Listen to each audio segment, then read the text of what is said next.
local, breaking news. This is WYFF News 4 at 6 in high definition.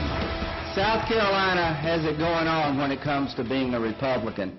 Check us out down here. You want to see a diverse, growing party? Come to South Carolina. And take a look. The face of the GOP, a face of diversity. Republicans call yesterday's midterm elections a success. But first tonight, a major piece of news from a popular man in South Carolina sports. USC standout and San Francisco 49er Marcus Lattimore announced his retirement today from the NFL.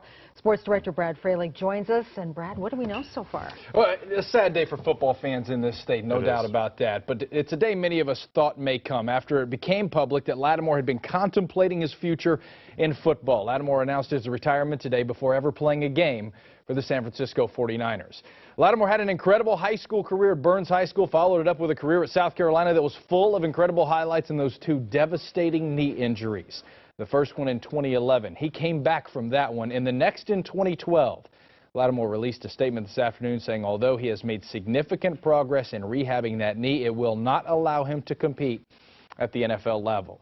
Lattimore did say in his statement he will return to South Carolina to finish his degree, and he will continue to work with his foundation.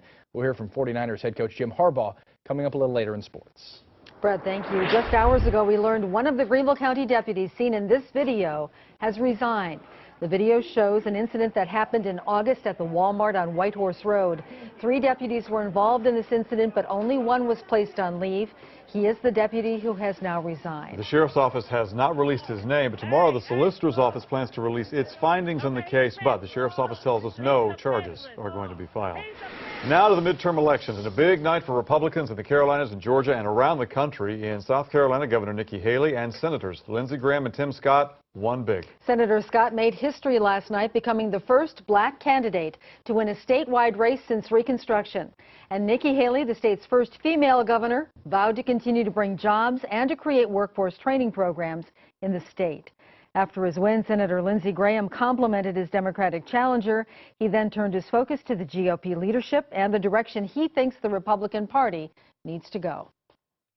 If we don't do it right, you will be right back where we were. We will lose ground in 16 if we can't prove to the country that there's a new Republican Party that's going to come to Washington to get things done. Now, in South Carolina, those U.S. Senate races were decided within minutes of the polls closing, but it did take longer in the Georgia Senate race. The country was watching Georgia with the balance of power at stake, and it ended up another win for the Republicans. David Perdue defeating Michelle Nunn there in Georgia last night. And then came North Carolina, a nail-biter there. This was called very late in the night. The $100 million Senate race ended with another Republican win. Tom Tillis defeating incumbent Senator Kay Hagan last night, giving the GOP help in winning that majority in the U.S. Senate. Take a look at the seating chart. Republicans now have 52 seats in the Senate. Democrats have 44. There are 2 independents, and 2 seats are still undecided there. Now, over to the House side. There are 244 Republicans, 178 Democrats. That does not fill the entirety of the 435-seat House.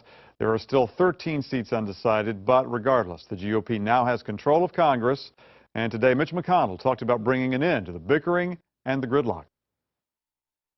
This gridlock and dysfunction can be ended. It can be ended by having a Senate that actually, that actually works. Let me make it clear there will be no government shutdowns and no default on the national debt. Well, let me just make a prediction for you. A week from tomorrow, I'll be elected Majority Leader of the Senate. McConnell says he doesn't expect the president to agree with everything the Senate does, but he does expect to pass legislation. Now, back in South Carolina, there was no nail-biter Senate race here, but the governor's race was called only moments after the polls closed. But South Carolina could now get a lot of attention from the National Republican Party. As News 4's Nigel Robertson tells us, it's all about diversity.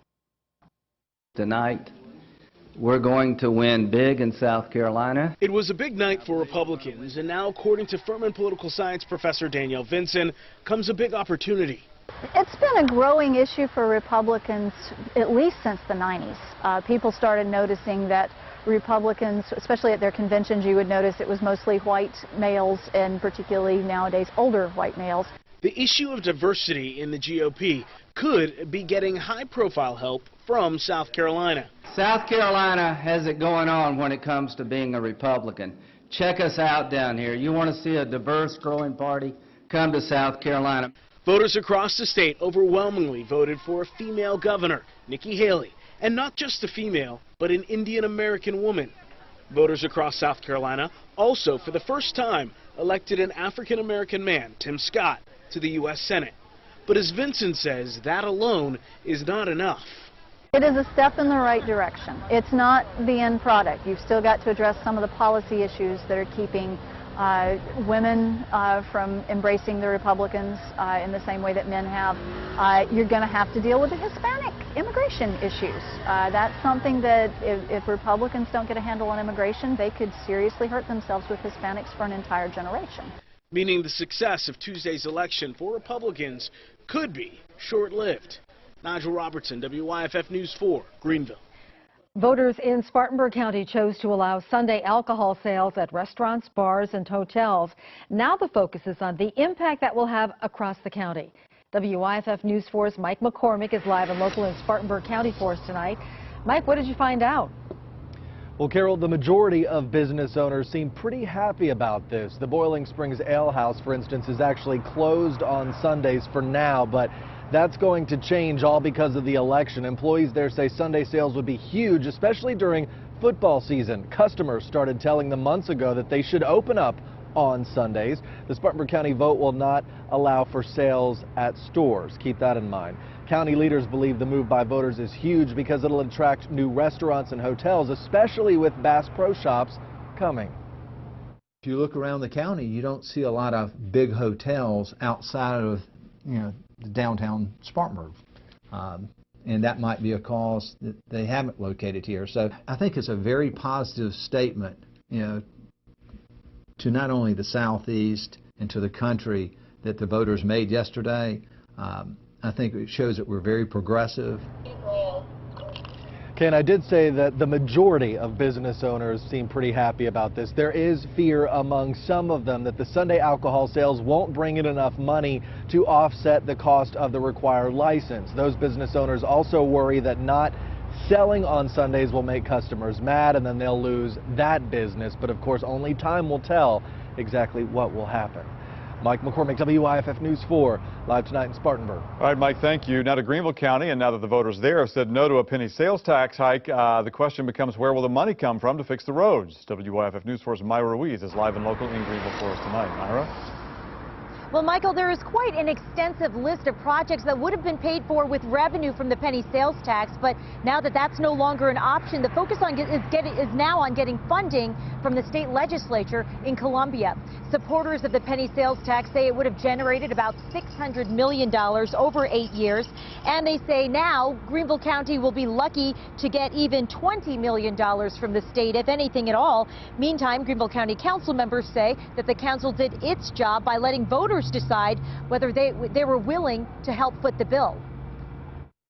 We're kind of back where we were before all this started.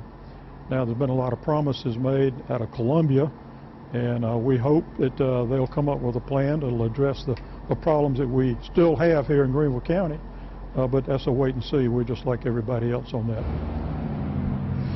Representative Tommy Stringer says that we need to look at giving local governments more authority over some of these roads because he says many of the roads that need improving do not qualify for federal match dollars. Representative Chandra Dillard says securing state funds for roads will be a priority and says we need to look at all the tools in our toolbox.